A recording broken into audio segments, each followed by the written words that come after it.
Hello বন্ধুরা, welcome back to my channel early learn with TT. আর বন্ধুরা, আজকে আবারও নিয়ে চলে এসেছি তৃতীয় শ্রেণী কিশোরের বইয়ে আরেকটি গল্প নিয়ে। তো আজকের গল্পটি হলো একা একা থাকতে নেই। তাহলে চলো গল্পটি এবার পড়ে ফেলি। একদল পরী, তারা খোলা আকাশের নিচে গাছের ডালে ডালে থাকে। রোদে দেহ পুড়ে যায়, বৃষ্টিতে দেহ ভিজে যায়, শীতকালে হিমেল বাতাসে দেহ কাঁপতে থাকে। বড় কষ্ট। এমনি করে দিন কাটে। একদিন তারা সবাই মিলে ঠিক করলো তারা বাড়ি তৈরি করবে। বাড়ির মধ্যে থাকলে আর কষ্ট হবে না, সুখে শান্তিতে থাকতে পারবে।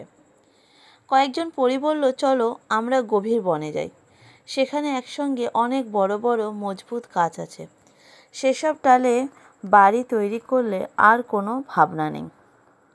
দুজন পরী বলল, গভীর বনে যেতে যাব কেন? এই তো বেশ ফাঁকা ফাঁকা মাঠে গাছ রয়েছে, ওখানেই বাড়ি তৈরি করব। কয়েকজন গভীর বনে চলে গেল। গাছের গুঁড়ি থেকে অল্প উঁচুতেই কয়েকটা ডালের মাঝখানে সুন্দর বাড়ি তৈরি করলো। আর কোনো কষ্ট নেই। দুজন ফাঁকা মাঠে পাশাপাশি গাছে বাড়ি করলো। চারিদিকে বেশ ফাঁকা, গভীর বনের মতো নয়।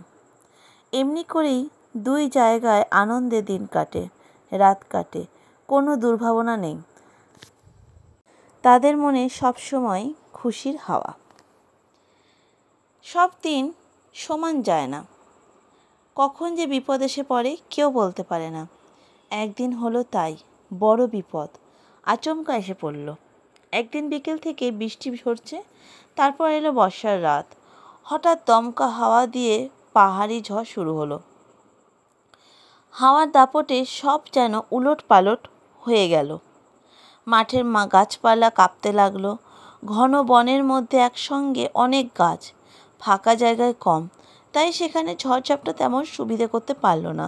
শুধু গাছের কয়েকটা ডাল ভেঙে পড়ল। বনের পরীদের বাড়ি বেঁচে গেল।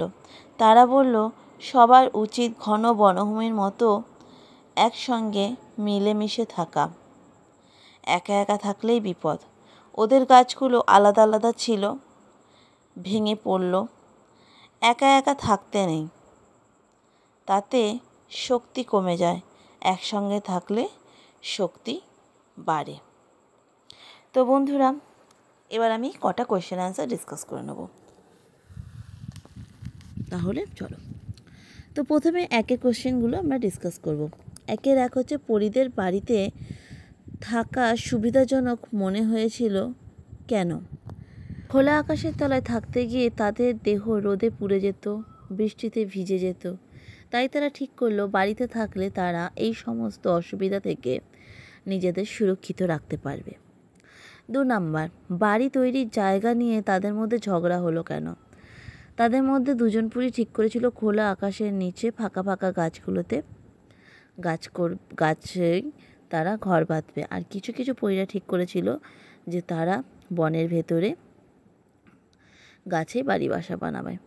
তাই নিয়েই তারা ঝগড়া হয়েছিল। তারপর তারা কি করলো? তারপরে দুজন পরী খোলা আকাশের নিচে ফাঁকা মাঠের মধ্যে দুটো গাছে তারা বাসা বানিয়েছিল। আর বাদবাকি পরীরা বনের মধ্যে গাছগুলোর ওপর বাসা বানিয়েছিল। 4, বৃষ্টিতে পরীদের মাঠের গাছ বাড়িগুলো কি অবস্থা হলো?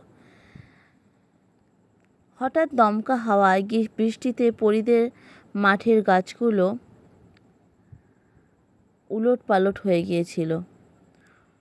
কিন্তু বনের মধ্যে থাকা গাছগুলো সেরকম কিছুই হয়নি, শুধু কয়েকটা ডালপালা ভেঙে গেছিল। ঝড় ঝাপটা তাদের কোনোভাবেই কোনো প্রভাব করতে পারেনি, তাদের কোনো ক্ষতি করতে পারেনি।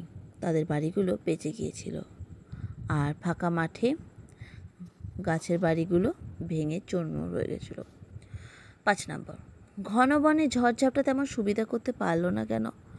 ঘন বনের গাছপালাও ঘন ছিল, সেখানে বাতাস এপাশ থেকে ওপাশ খুব সহজেই যেতে পারেনি। তার জন্যই ঝড়ঝাপটা তেমন সুবিধা করতে পারেনি। 6, বনের পরীদের বাড়ি কিভাবে বেঁচে গেল? বনের পরীদের বাড়ি যেহেতু ঘন বন ছিল, সেখানে ঝড়ঝাপটা তেমন সুবিধা করতে পারেনি, তাই তাদের বাড়িগুলো বেঁচে গেল। 7 একা একা থাকার বিপদ কোথায়? একা একা থাকলে খুব সহজেই সে বিপদে পড়বে, আর একত্রিত থাকলে শক্তি বাড়ে, কেউ সহজে বিপদে ফেলতে পারে না। তো বন্ধুরা আজকে এতটুকুই থাকলো। ভিডিও ভালো লাগলে লাইক করো, সাবস্ক্রাইব করো। বাদ বাকি নেক্সট দিন মানে কালকে ডিসকাস করবো। আজকে এতটুকুই থাকলো। Tata, bye bye.